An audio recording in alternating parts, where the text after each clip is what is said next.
Halo, selamat siang parents dan teman-teman. Bagaimana kabarnya siang ini?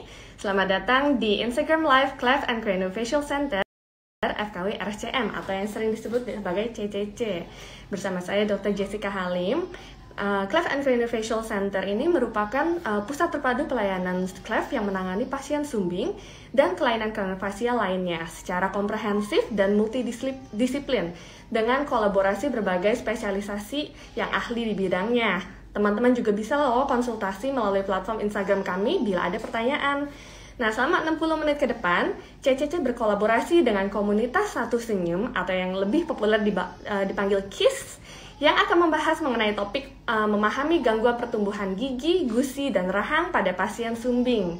Nah, topik hari ini sangat spesial karena narasumber utama kami, yaitu Dr. Gigi Julieta Pancawati, spesialis ortodonti, akan ditemani oleh 3 orang tua yang pernah memiliki pengalaman merawat anak dengan kelainan sumbing dari komunitas Satu Senyum, yang merupakan support group para parents yang memiliki anak sumbing untuk saling berbagi informasi dan pengalaman. Nah, Mbak Gina S. Nur, Mbak Dwi Cahya, dan Mbak Rita Rahmawati merupakan co-founder dari komunitas Satu Senyum yang juga akan sharing nih dari sudut pandang orang tua mengenai pengalamannya merawat pasien atau merawat anak dengan kelainan sumbing. Komunitas Satu Senyum ini juga menjembatani antara orang tua penyandang sumbing bibir dan langit dengan komunitas dan juga dengan pakarnya, di mana hari ini ketiga wanita super ini akan bergabung bersama dengan Dokter Panca untuk membahas mengenai topik kelainan gusi, gigi, dan rahang pada pasien sumbing.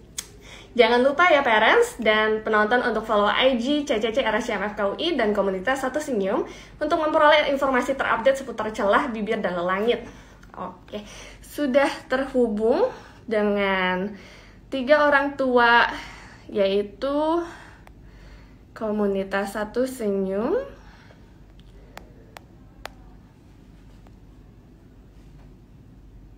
Oke, sambil menunggu nih untuk join.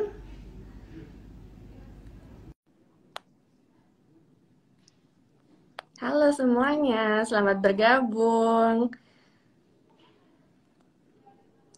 Selamat siang, dokter. Selamat siang. Sambil kita nunggu lagi untuk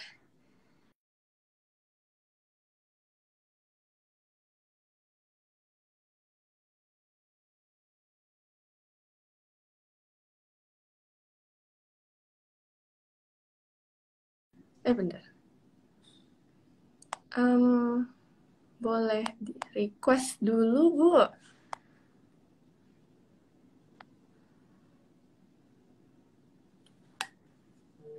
Oke, mungkin sambil kita menunggu yang lain untuk join, saya mau menjelaskan dulu kenapa sih topik hari ini sangat penting untuk dibahas.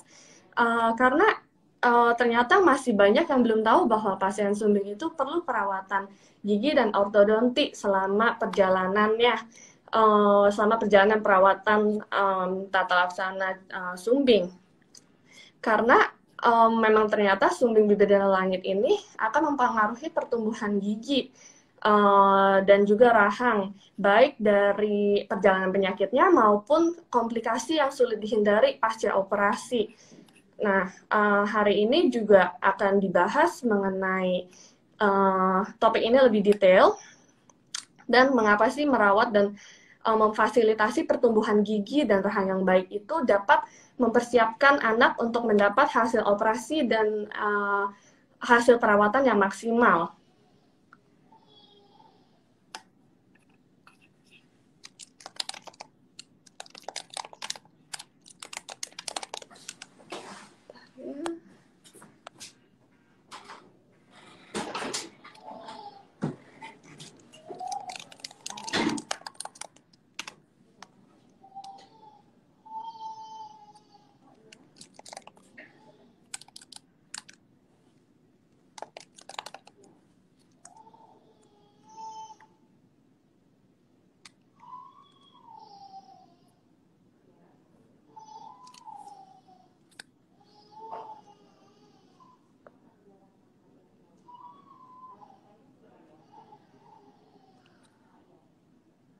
Oke, maaf.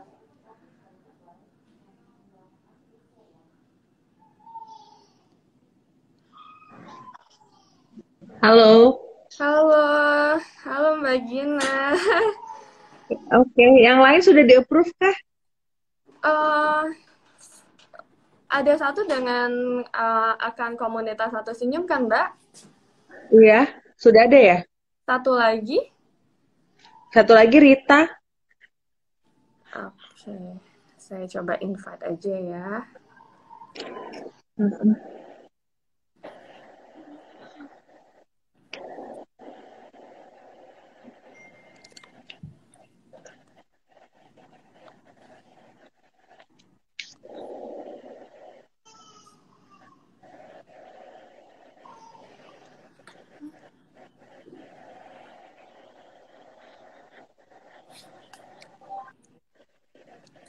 Bunda Rita boleh send request nggak ya, Mbak?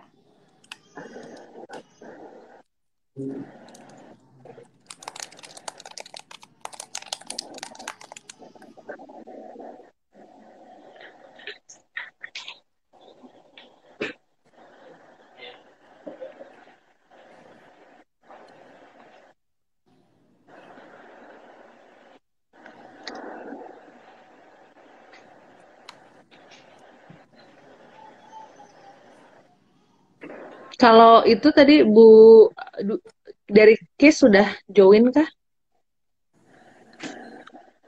Tadi udah, terus hilang lagi, Mbak.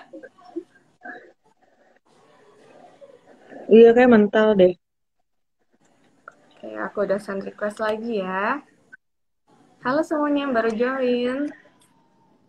Nah, itu dia siapa nih? Nah, Mbak Dwi. Ini dari Mbak Dwi. Nah, Ya, Mbak Rita nih belum. belum bisa kayaknya, Bu Rita. Oke. Aku udah send request ya ke Bu Rita. Oke. Gimana kabarnya Mbak Gina, Mbak Dwi? Baik, alhamdulillah. Nah, ini. Wah, Alhamdulillah, oke. itu Bu Rita sudah join. Karena Nah, semua Bu Rita dari ini, yes, Bu Rita ini terapis bicara, Mbak, gitu. Pas Jadi banget yang berarti kalau dengan dari topik.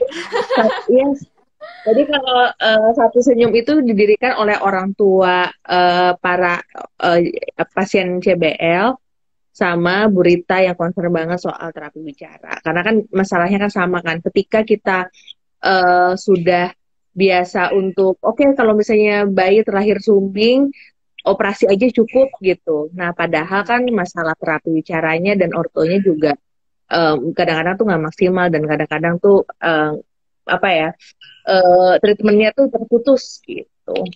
Benar sekali, Mbak. Banyak orang yang nggak tahu kalau misalnya sumbing itu hanya tata laksananya bedah aja setelah operasi terus udah Yes. beres. Padahal kan sebenarnya lebih banyak lagi ya terapi-terapi non surgical seperti ya terapi bicara, kemudian perawatan ortodonti.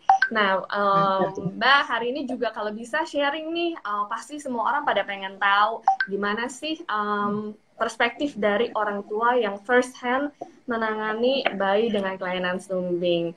Kalau gitu, tanpa berlama-lama lagi, saya undang narasumber utama kita ya, Dr. Gigi Julieta Pancawati, spesialis ortodonti. Mari, Dr. Panca.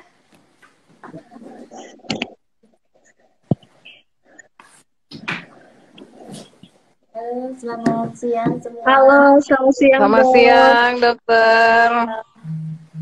Gimana kabarnya ini Apa semua? kabar, dok? Baik. Alhamdulillah.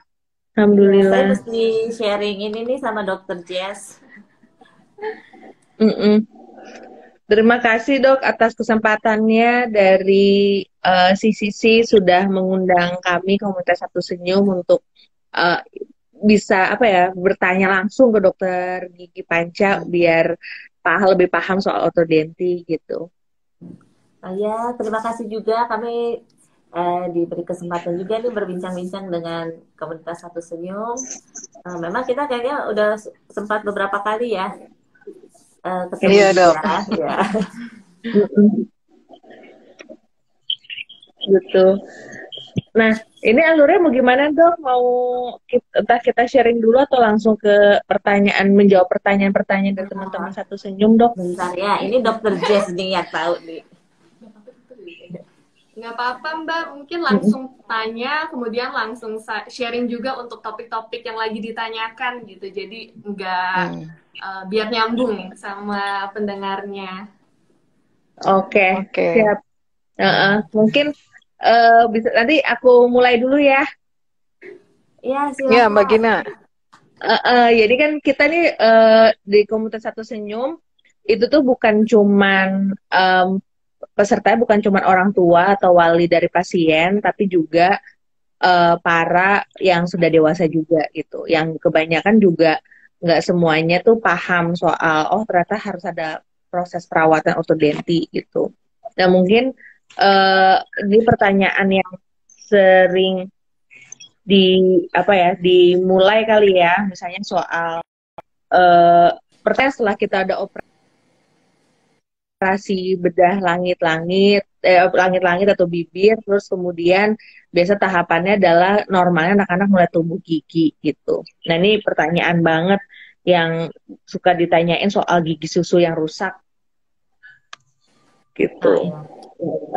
Terus apakah karena apa sih apa gigi rusak tersebut harus diperbaiki dulu atau ditambah atau apakah emang ada faktor lain gitu dokter untuk dengan CBL dengan pengaruhnya ke pertumbuhan gigi itu dulu kali ya. Iya, boleh, baik. Jadi kalau untuk seperti yang sering ditanyakan, kenapa di anak CBL itu giginya banyak yang rusak ya? Jadi sebenarnya mungkin salah satu faktornya adalah karena pertumbuhan giginya, termasuk gigi susunya kan suka nggak teratur tuh. Ada yang tumbuh ke arah celah, tumbuh ke dalam gitu ya. Jadi mungkin salah satu faktornya tuh pembersihannya mungkin lebih sulit dibandingkan dengan anak-anak yang tanpa CBL ya. Terus yang kedua, kalau saya lihat sih faktor dari orang tua kadang-kadang suka takut juga tuh kalau untuk bersihkan ke daerah yang celah gitu ya. Jadi kalau sebetulnya sih giginya sama-sama saja sih kalau menurut saya, karena pada anak CBL tapi dengan pembersihan gigi yang baik, giginya bisa kok nggak ada karies gitu. Jadi sebetulnya giginya sama, mungkin yang berbeda adalah pembersihannya yang kurang optimal banyak pada anak-anak CBL, yaitu karena posisi gigi yang sulit, sama kadang-kadang orang tua agak takut gitu kalau untuk membersihkan ke area celah. Padahal biasanya sih kalau pasien-pasien kami di sini nih, kalau setelah operasi langit-langit gitu ya, terus saya biasanya titip nih, Bu titip ya, nanti kalau ketemu kita lagi, jangan sampai di perawatan ortonya gitu kan, itu kan di periode gigi campur ya. Jadi jangan sampai pas datang ke kita giginya tuh gigi semua gitu. Nah kalau seperti itu kita nggak ada tempat untuk naruh alatnya. Jadi memang dianjurkan sih selama periode nanti sebelum ketemu ortodontisnya, itu dental care tuh ada periode yang mana gigi mulai tumbuh itu secara teratur lah gitu ketemu dokter gigi atau ke dokter gigi anak untuk perawatan giginya gitu. Seperti itu sih. Oh, tadinya saya kira juga anak CBL giginya rentan rapuh, Dok. Ternyata enggak ya, cuman karena perawatan aja ya, Dok ya. Iya, betul. Jadi sebenarnya kan faktor yang menyebabkan terjadinya gigi berlubang itu adanya sisa makanan.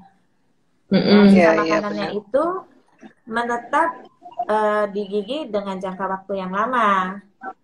Dan seperti kita ketahui di dalam rongga mulut kan memang ada bakteri juga kan, bukan steril. Iya, benar-benar. Jadi kombinasi antara sisa makanan, waktu, dan adanya mikroorganisme itu yang nyebabin terjadinya karies. Jadi bukan anak CBL giginya rapuh, Tapi karena Oke. pembersihannya aja nggak Iya, iya optimal. benar. Seperti itu.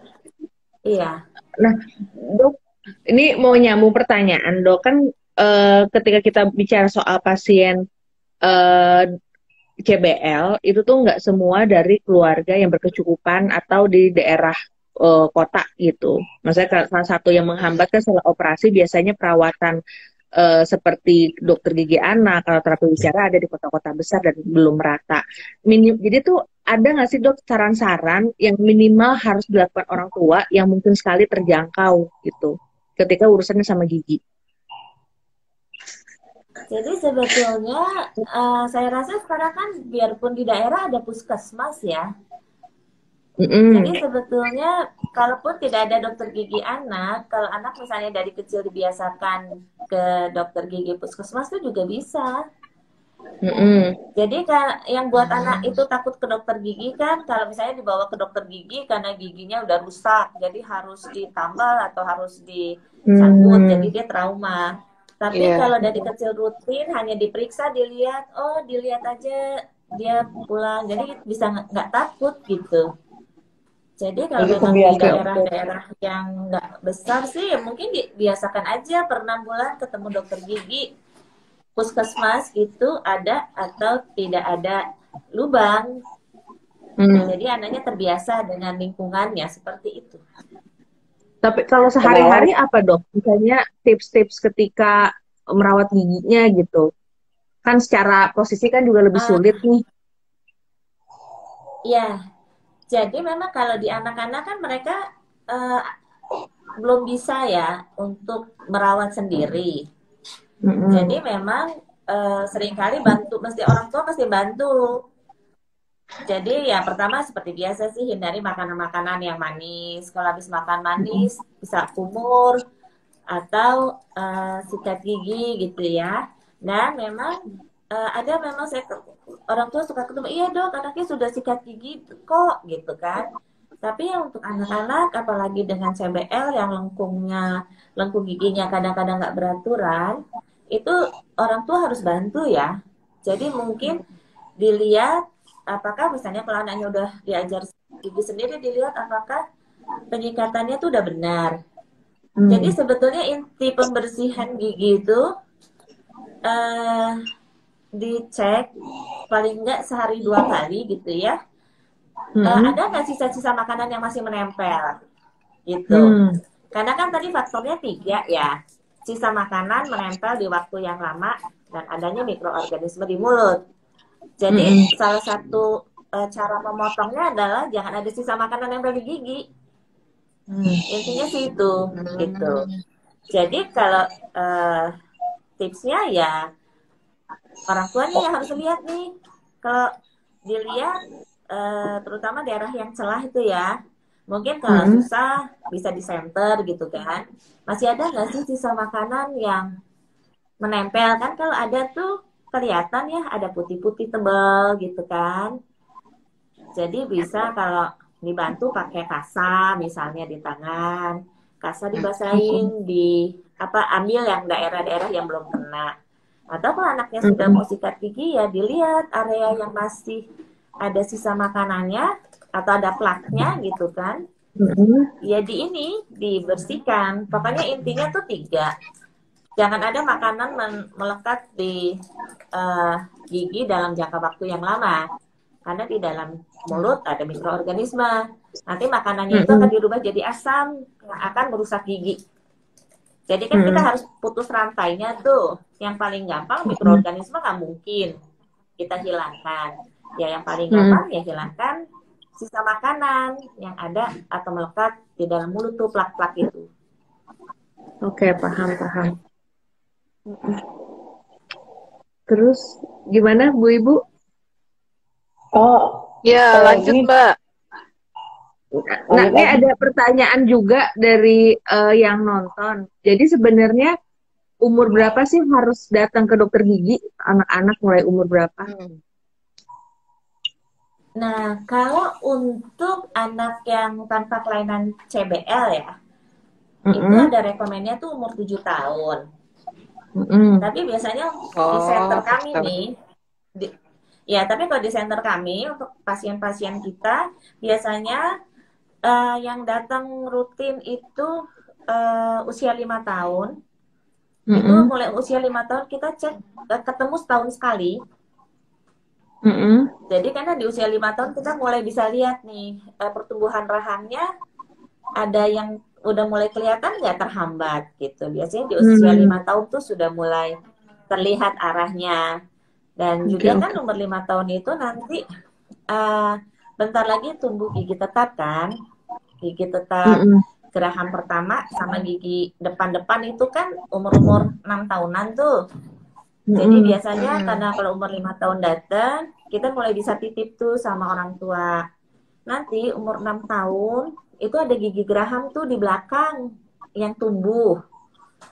Itu bukan gigi susu ya, itu gigi tetap. Kadang-kadang orang tua mikir kan, oh ini masih gigi susu kok, rusak gak apa-apa, ntar kan ganti.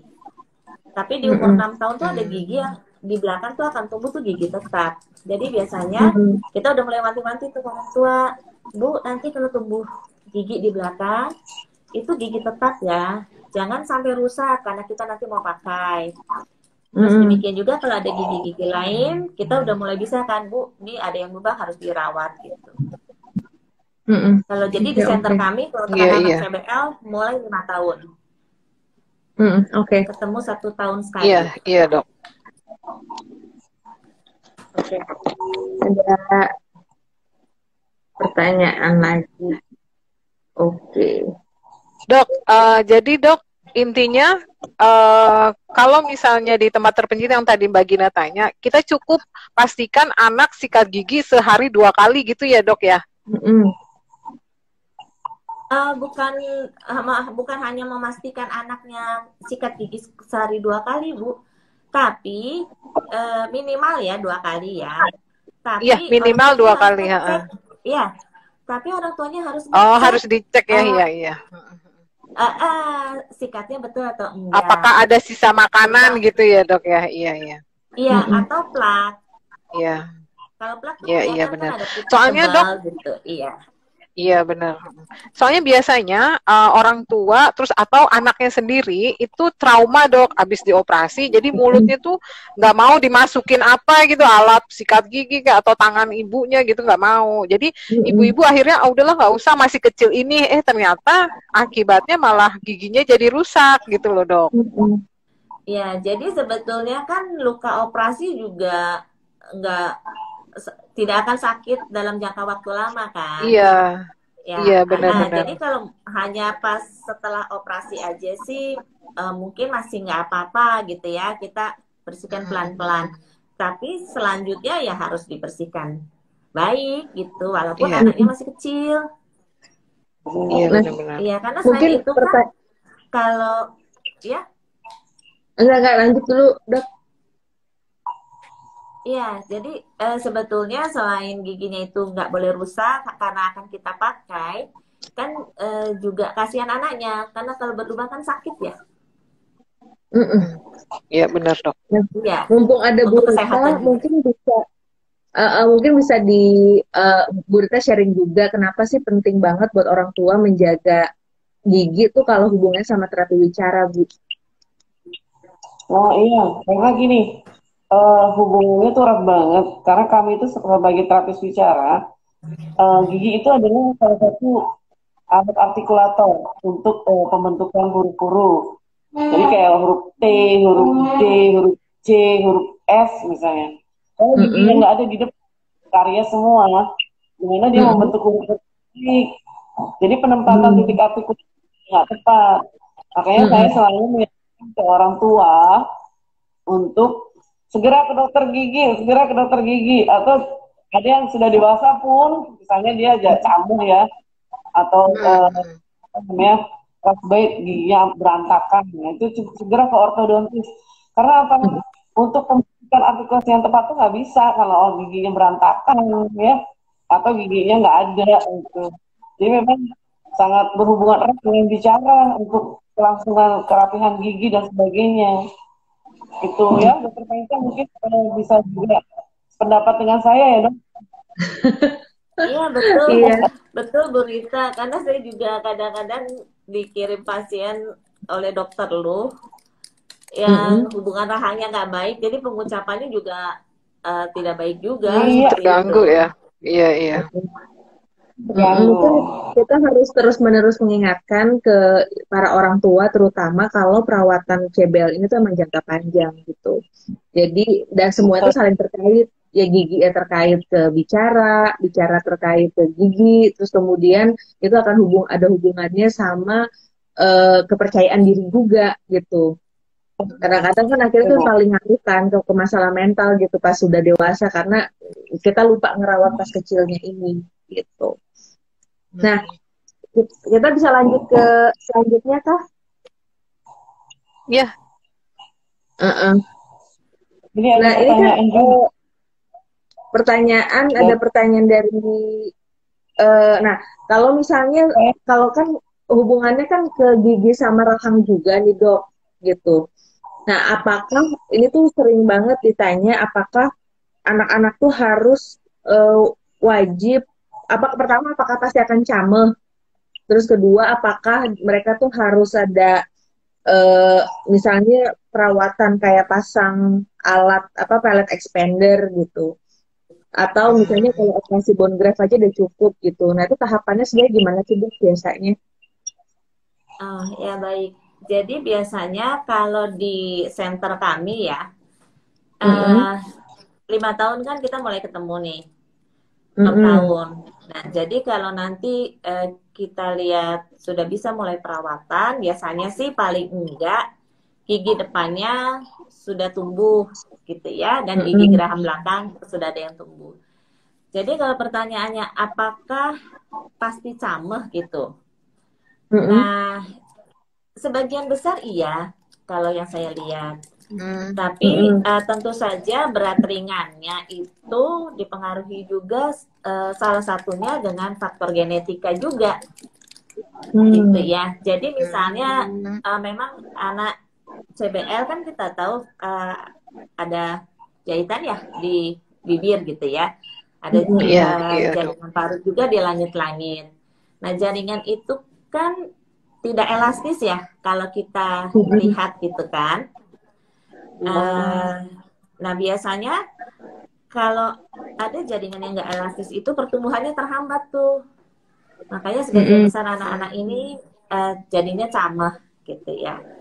mm-mm, Tapi kalau ada faktor genetika, misalnya orang tuanya nggak CBL tapi juga camah, artinya pertumbuhan rahang bawahnya memang orang tuanya secara genetika besar gitu. Nah, itu bisa mm-mm, sih membuat lebih berat camahnya gitu. Oh. mm-mm, Jadi itu salah satunya. Seperti itu. mm-mm, Jadi kebanyakan sih iya, karena ada pertumbuhan yang terhambat. Nah, mm-mm, terus kalau tahapannya di kita biasanya memang sebelum dilakukan bone graft, kita lakukan perawatan orto sebelum bone graft. mm-mm, Tujuannya adalah untuk menyamakan bukan hanya lengkung giginya, tapi lengkung tulangnya, lengkung tulang alveolarnya. Karena kita tahu Oh. kan mm-mm, kalau pada anak CBL, rahang atas itu kan bisa terdiri dari 3 segmen atau 2 segmen, ya kan? Kalau unilateral 2 segmen, kalau bilateral tiga Iya, segmen. iya. Dan ketiga Iya, segmen benar. tulang itu seringkali tidak dalam satu lengkung oval yang bagus. Hmm. Iya, benar dok. mm-mm, Sementara ujung-ujungnya ya, sementara kan kalau kita mau hasil bone graftnya bagus, kedua ujung segmen mm-mm, itu harus berada di lengkung dan level yang sama. mm-mm, Jadi misalnya kalau dari horizontal satunya begini, satu begini gitu ya. Nah kan mm-mm, kita mau Hmm. lakukan bone graft di Nggak ujung yang nyambung ya. berbeda. Itu lebih baik mm-mm, kan kalau seperti ini gitu. Atau kalau mm-mm, dari Iya, benar-benar. vertikalnya satunya begini, satunya begini. Kan ujung-ujungnya juga Nggak nggak nyambung dalam ya dok. satu level. Jadi kalau kita persiapan Iya, nanti benar. alveolarnya seperti ini. Jadi bone graftnya Ini dok. kita harapkan keberhasilannya lebih baik. Seperti itu. mm-mm. Nah, Nah, biasanya jadi perawatan orto dulu sebelum bone graft, terus kita lakukan bone graft. Nah, setelah bone graft nih biasanya perawatan orto saya istirahatkan 6 bulan supaya tulang yang ditanam itu menyatu dulu, nggak keganggu-ganggu. Saya nggak buka-buka kawat, nanti kan kekutik-kutik gitu ya. Nah, setelah iya 6 iya benar. bulan, kita akan ronsen ulang lagi. Jadi sebelum bone graft, kita tuh membuatkan satu seri ronsen. Setelah 6 bulan, kita buat satu seri ronsen lagi, dan itu kita bandingkan. Hasilnya udah cukup optimal nggak untuk kasus ini. Jadi biasanya kalau dokter sini bilang the moment of truth gitu ya, kalau saya lagi ngeliatin itu. Nah, kalau hasilnya bagus, perawatan orto kita lanjutkan. Tapi kalau hasilnya kurang bagus, biasanya nanti saya minta balik ke dokter bedahnya untuk di bone graft ulang.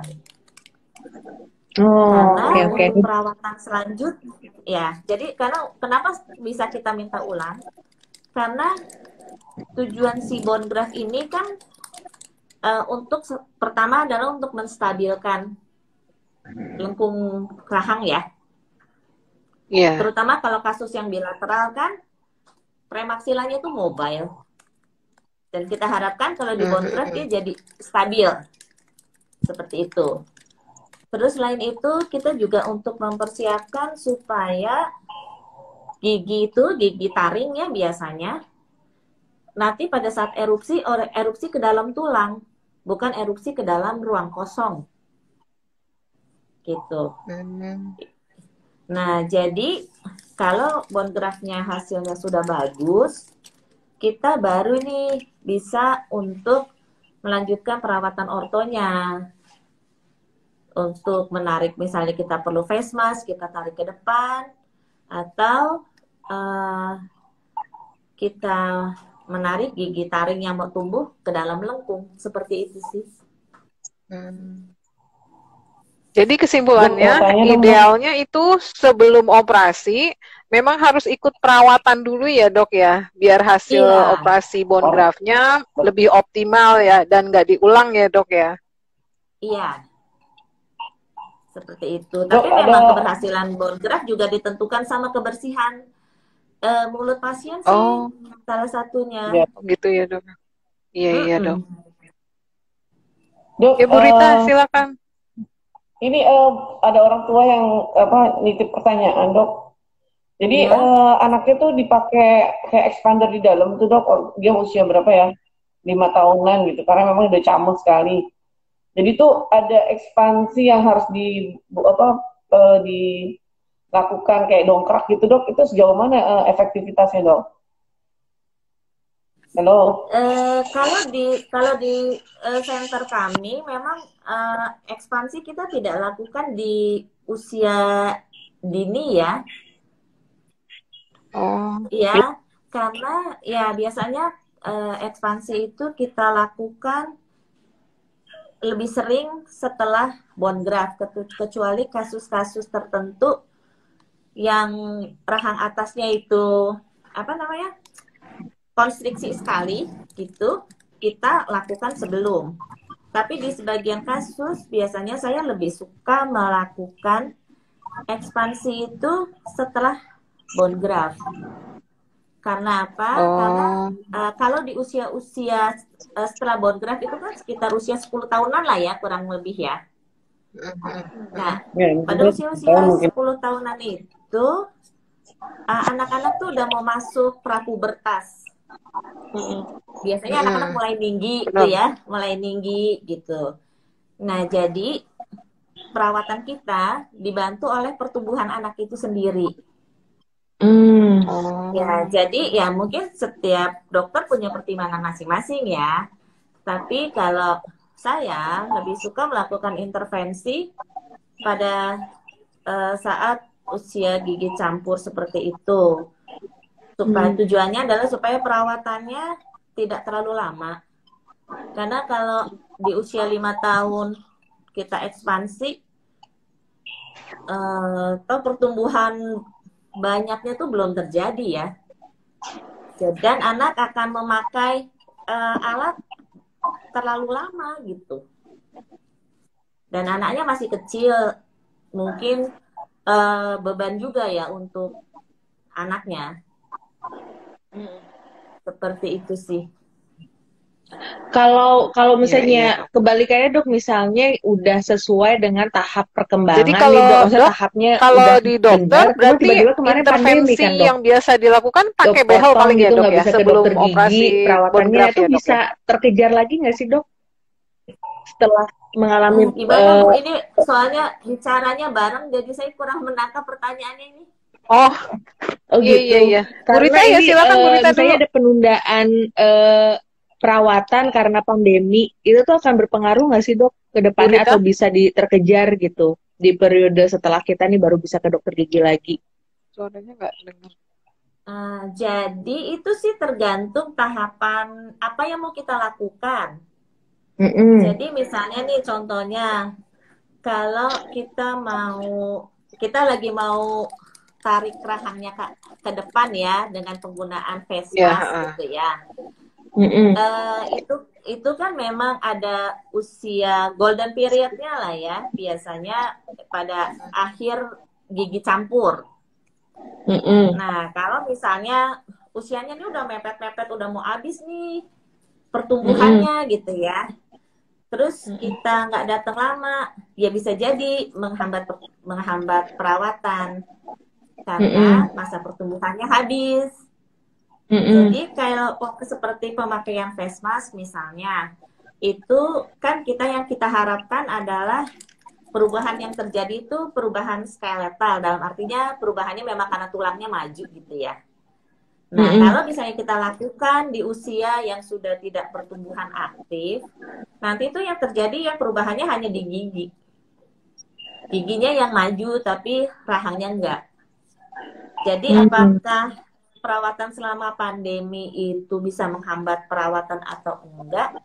Tergantung tahapannya ya. Tahapan apa yang sedang dilakukan gitu.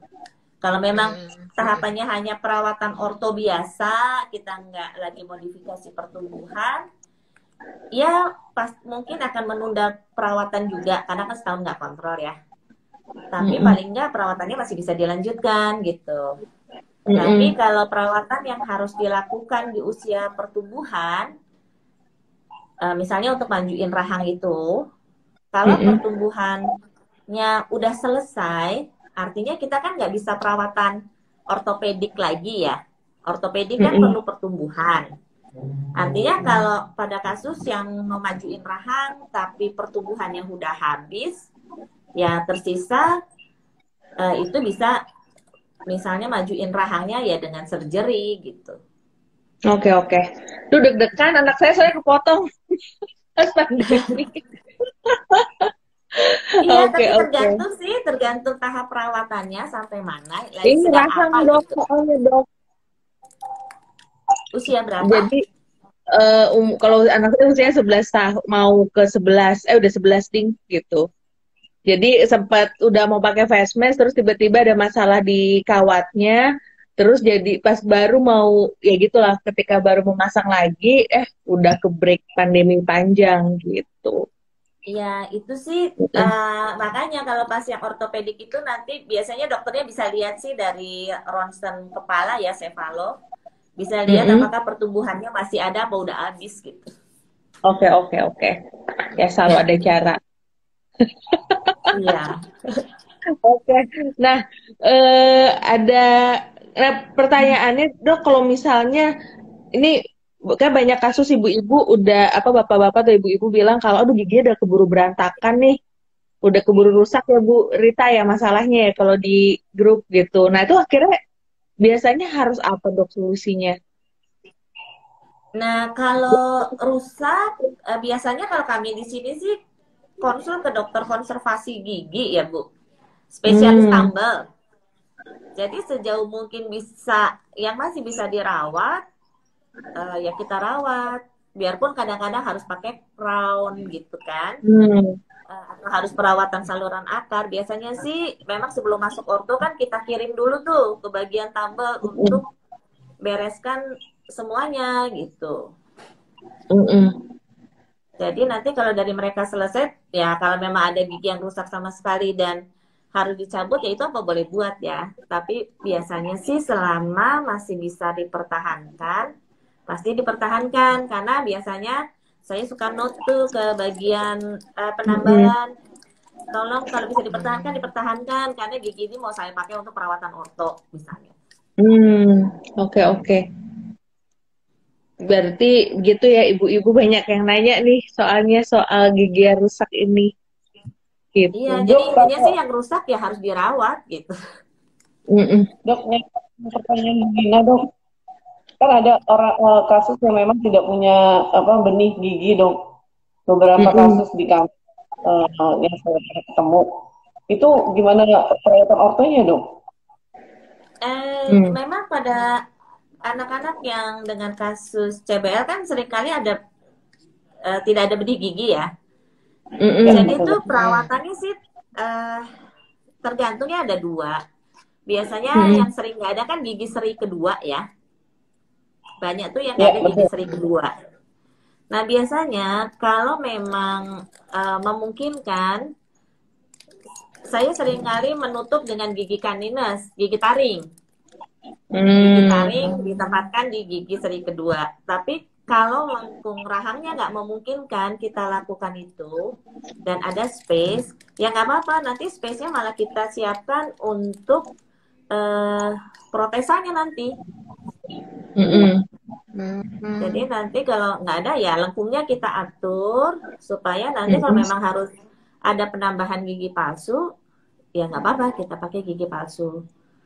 Makanya kenapa salah satu tujuan bone graft itu, bone graftnya harus baik adalah supaya nanti gigi palsu yang mau kita berikan ke anak itu bisa lebih stabil karena tulangnya keisi di daerah itu.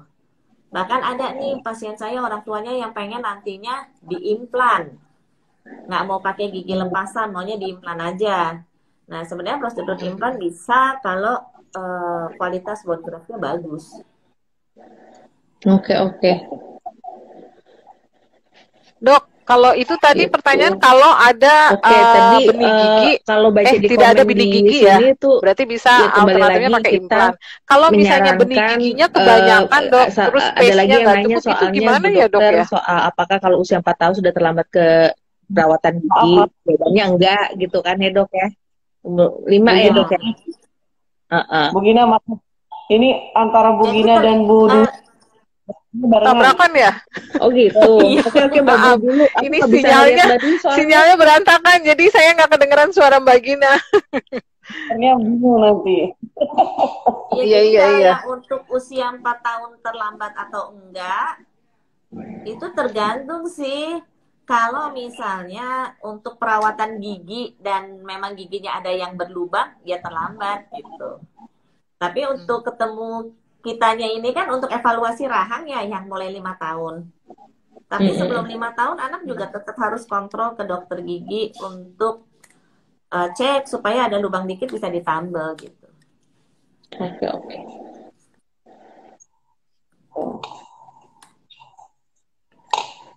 Dok, selama ini ada yang lagi mau ditanya Ibu Gina dan Bu Dwi mungkin? Iya, aku nggak bisa saya ya, dok. Soalnya mungkin saya yang tadi bisa pertanyaan mengatur. Jadi kalau benihnya ada kelebihan dok, tapi nggak ada space, itu gimana ya dok? Benihnya apa nantinya akan dibuang atau gimana dok? Jadi kalau misalnya nggak ada space-nya karena lengkung rahangnya sempit, Iya benar. Iya, makanya biasanya kita lebarkan lengkung rahangnya supaya ruangnya cukup, giginya bisa keluar. Ya, tapi kadang-kadang bisa terjadi nih, biarpun rahangnya udah dilebarkan, tapi gigi belakangnya tuh udah maju ke depan, space nggak ada sama sekali. Nah, biasanya itu nanti kita lihat sih, ya biasanya kita lihat gigi yang ada di atas tuh bagus atau enggak. Jadi kalau ada gigi yang rusak, biasanya kita pilih gigi yang rusak untuk kasih space gigi yang belum bisa keluar. Jadi memang tergantung kasusnya juga sih, mesti dilihat seperti itu.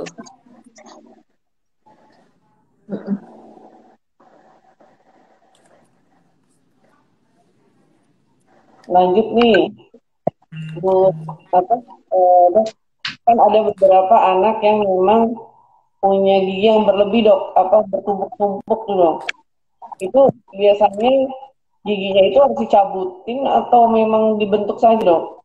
Tapi sayang sekali kalau gigi bagus tapi dicabut gitu. Ya, jadi memang gigi berjejal itu ada beberapa faktor. Jadi memang pertama bisa aja karena jumlah giginya berlebih. Kalau jumlah giginya berlebih, biasanya memang gigi yang lebih itu kita ambil. Berlebih ini artinya ukuran jumlahnya lebih banyak dari normal ya. Itu biasanya kita ambil. Yang kedua, dia berjejal karena rahangnya sempit. Nah, kalau itu biasanya kita lebarkan. Tapi kalau dia berjejal, memang rahangnya kecil, tapi ukuran giginya besar-besar. Kan bisa berjejal juga kan, tempatnya lengkungnya udah bagus, tapi memang antara ukuran gigi dan ukuran rahangnya nggak seimbang. Misalnya, rahangnya ikut mamanya kecil, giginya ikut papanya gede-gede gitu ya. Pada kasus seperti itu, ada kemungkinan kita lakukan pencabutan. Jadi tergantung penyebab dari keadaan gigi berjejalnya dulu. Apakah penyebabnya karena rahangnya konstriksi, ukurannya sebenarnya besar, tapi dia konstrik. Ataukah memang ada giginya jumlahnya lebih banyak, atau memang ukuran gigi yang besar-besar gitu. Jadi perawatannya berbeda-beda sih. Tergantung masing-masing kasus. Oke, Dok. Dok, lanjut pertanyaan ya, Dok ya. Terkait rahang. Ini Ya, ada boleh. pertanyaan, apakah setiap anak CBO ini tadi udah dijawab ya, tentang intervensi. Jadi kalau dokter Panca kan prefer intervensi itu dilakukan setelah operasi bone graft gitu ya. Terus pertanyaan lainnya, apa dampak pada bentuk wajah bila operasi bone graft terlambat dari yang seharusnya? Idealnya itu operasi bone graft umur berapa ya, Dok ya? Dampaknya apa kalau misalnya kita delay gitu? Baik, jadi koreksi sedikit nih Bu Dwi. Intervensinya yang setelah bone graft itu adalah untuk ekspansi dan face mask. Oh iya, ekspansi dan face mask ya. Intervensi ortonya sih mulai Kalau sebelum bone graft. Ya. Oh, yang Terus, pakai behel ya, Dok ya, yang pakai behel. Ya, pakai behel ya. Ya. Nah, terus Oke, Dok. idealnya operasi bone graft dilakukan kapan? Jadi biasanya kita lihat kalau celahnya itu ada di area yang nantinya untuk gigi taring keluar, itu biasanya bone graftnya sebaiknya dilakukan sebelum gigi taringnya keluar. Jadi sekitar ya umur 10-an gitu. Karena tujuannya kan menyediakan tempat untuk gigi taring itu keluar ke area yang pulang gitu ya. Kecuali pada beberapa kasus bisa juga celahnya tuh terjadi di regio gigi seri kedua. Dan kita tahu kan gigi seri kedua itu erupsinya lebih dulu dari gigi taring. Nah, pada keadaan seperti itu kadang-kadang bisa dilakukan lebih dini. Tapi sebetulnya semakin kalau bone graft dari literatur ya dikatakan kalau bone graftnya dilakukan terlalu dini itu juga menghambat pertumbuhan juga. Jadi sebenarnya kalau karena kalau misalnya bone graftnya dilakukan sekitar umur 10-an kan, habis itu bone graft selesai kita langsung masuk face mask kan, kita tarik ke depan karena timingnya pertama timingnya sesuai untuk pertumbuhan gigi taring, dan kedua timingnya juga sesuai untuk kita majukan rahangnya dengan face mask. Nah, sering ada pertanyaan kalau ditunda-tunda ada masalah atau enggak kan? Nah, jadi biasanya kalau dari literatur juga bone graft yang dilakukan usia yang lebih dewasa, keberhasilannya lebih rendah dibandingkan dengan bone graft yang dilakukan sebelum gigi taring erupsi. Salah satunya adalah gigi taringnya kan tadinya di atas nih, terus dia turun kan. Nah, gigi pas turun dia bawa tulang juga, gitu. Jadi hasil bone graftnya lebih bagus. Tapi kalau dilakukan pada usia yang lebih dewasa, kan gigi taringnya udah tumbuh. Jadi dan keberhasilannya juga dari literatur sih lebih rendah kalau dilakukan pada yang gitu. dewasa, ya. Iya. Ya berarti Jadi idealnya memang umur baiknya 9-10 tahun ya. Iya. Ya. Makanya kita biasanya sih Dok. rata-rata mulai perawatan orto tuh 8 tahunan ya. 8-9 tahun lah. Iya, Dok. Oke, Dok. Terus, Dok, lanjut pertanyaan selanjutnya. Sebelum operasi bone graft, intervensi memakai behel itu biasanya berapa lama ya, Dok ya? Nah, kalau berapa lama mungkin ada memakai yang behel.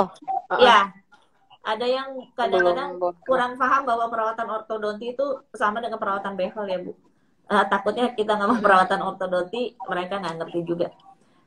Intervensinya berapa lama? Iya, tergantung dari pertama keparahan maloklusinya. Karena setiap anak satu dan anak yang lain crowdingnya bisa berbeda. Terus kadang-kadang ya satu sisi dan dua sisi juga bisa berbeda kan berat maloklusinya. Dan yang pentingnya adalah yang suka jadi masalah nih, kita kan kerja dengan anak-anak ya. Nah, ini perlu pengawasan orang tua nih, supaya selama pemakaian alatnya jangan sering lepas. Karena kalau alatnya makin sering lepas, perawatan akan lama. Karena nggak progres ya, setiap datang kita cuma benerin alat doang. Tapi kawatnya nggak bisa naik kelas gitu. Jadi sering enggaknya alatnya lepas. Dan rutin atau enggak nih kontrolnya. Misalnya kontrolnya 6 bulan sekali, ya lama. Gitu. Jadi hal-hal itu biasanya sih yang mempengaruhi.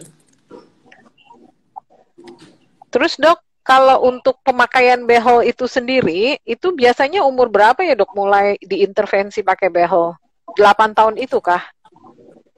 Iya, kalau untuk anak CBL kurang lebih 8-9 tahun. Makanya kita sih, kenapa kita minta 5 tahun itu datang, supaya per tahun kita bisa lihat kapan kita bisa mulai. Karena kadang-kadang anak satu dan anak lain pertumbuhan giginya juga beda. Ada yang cepat, ada yang lama gitu. Lama, ya. Seperti itu. Iya, jadi makanya udah kita bilang, pokoknya per 5 tahun kita evaluasi, datang ke center untuk melihat, itu sih progres pertumbuhan gigi-giginya sama rahangnya. Oke, Dok, ini ada pertanyaan yang banyak banget ditanyain, Dok. Kalau misalnya perawatan ortopedi gitu, itu di cover BPJS nggak, Dok ya? Kalau ortodonti, Mbak, sorry. Ortodonti. Oh, ortopedi sih. Iya, memang yang disayangkannya sejauh ini itu belum di cover oleh BPJS. Iya, karena masih dianggap estetika, walaupun untuk pasien CBL ini bukan untuk estetika ya, memang untuk persiapan operasi, untuk perbaikan fungsi. Ya itu mungkin merupakan PR ya dari kita bersama gitu, untuk ya membuka mata dari BPJS bahwa untuk kasus-kasus seperti ini itu bukan untuk estetika. Memang sayangnya sejauh ini masih belum di cover. Sama untuk kami, Dok, kemampuan bicara dengan tepat ya. Itu Mm-mm. apa diperlukan gigi yang baik gitu, ya, teratur. Mm. Iya, mungkin dari komunitas Satu Senyum bisa mendorong salah satunya. Oke, menarik dok. Iya, Iya, bisa nanti kita pikirkan caranya ya, Dok. iya untuk memperjuangkan masuk ke BPJS. Iya, benar. Oke. Untuk klep ya, kasus CBL ya, Mm-mm. itu bisa di Ya kita tuh sisa 6 menit lagi kan sampai 13.30 ya. Mm, mm. ya, Heeh. ada ini pertanyaan nih dari live ya. Ada Mm-mm. yang bertanya, sekarang anaknya bibir sumbing, sekarang sudah 5 tahun, kenapa belum Mm-mm. bisa bicara S dan R? Nah, ini kalau Mm-mm. ini mungkin pertanyaan kali ya. Maaf sebentar dok, saya jelasin supaya ini lebih Ya, jelas. Eh, untuk huruf anak yang 5 tahun tidak bisa S dan R, kita bisa lihat intervensi dulu kemampuan anak apa ini ya organnya. Satu, Mm-mm. apakah ada tali pendek ya atau tangkai yang biasanya kita lihat kalau anak lidahnya pendek, apa tali lidahnya pendek ya harus diintervensi dulu. Terus yang Mm-mm. kedua gigi-gigi huruf S terutama. Untuk gigi itu juga berpengaruh sekali untuk pembentukan huruf S. Jadi Mm-mm. memang udah perlu ke ortodontis ya dok ya. Jadi memang harus diintervensi dulu nih ke terapi bicara terutama. Kenapa nggak bisanya? Kita harus asesmen dulu yang benar. Karena ada dua kemungkinan. Apa karena dia memang karena lingkungan yang membentuk anak ini tidak bisa membentuk ucapan S dan R, atau memang karena organnya tidak tepat atau tidak mendukung. Nah, itu memang harus diobservasi dulu dengan tepat. Jadi saya Mm-mm. rasa pertanyaan ibu yang bertanya ini dijawab ya. Uh, Lanjutkan dok, Bu Gina, Bu Dia, Bu Dwi. Iya, ini dari live juga ada pertanyaan, Dok. Apakah kalau sudah pasang behel ada kemungkinan tidak perlu operasi bone graft? sepertinya Dimaksa sih nih, tetap ya Bu ya. Tetap ya harus ya, Iya, Dok ya. tetap ya. punya dok maksa. Soalnya kadang-kadang kalau sudah pakai orto, orang tua kan melihatnya itu celahnya tuh udah dekat gitu kan. Mm-mm. Tapi tetap aja Benar-benar. dekat, tapi kan nggak menyatu ya. Sebenarnya nggak ada tulangnya gitu ya, Dok Iya, ya, di iya atasnya. betul. Jadi Mm-mm. tetap baiknya sih di bone graft. Ya, Oke. kemungkinan nanti pasti tetap berubah lagi ya dok ya, Mm-mm. kalau Iya. tidak dibonding. Jadi ini Terus, Dok, satu lagi banyak kasus, Dok. Iya, Bu Rita, sorry. Ada banyak kasus ibu-ibu pada curhat kalau di langit-langit anaknya itu ada tumbuh gigi. Itu gimana ya, Dok? Giginya apa harus dicabut atau gimana, Dok? Jadi nggak Kalau pada tempatnya dia. iya. Jadi kalau saya sih prinsipnya nggak mau terlalu membebani anak ya.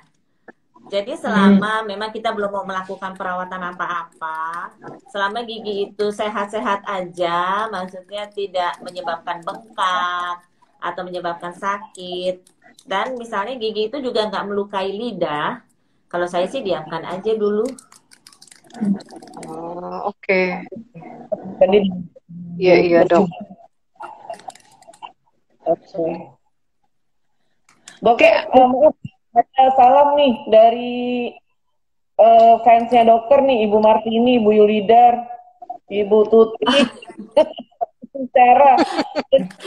Ini Itu bukan fans fans saya, itu guru anak saya, terapis anak saya itu.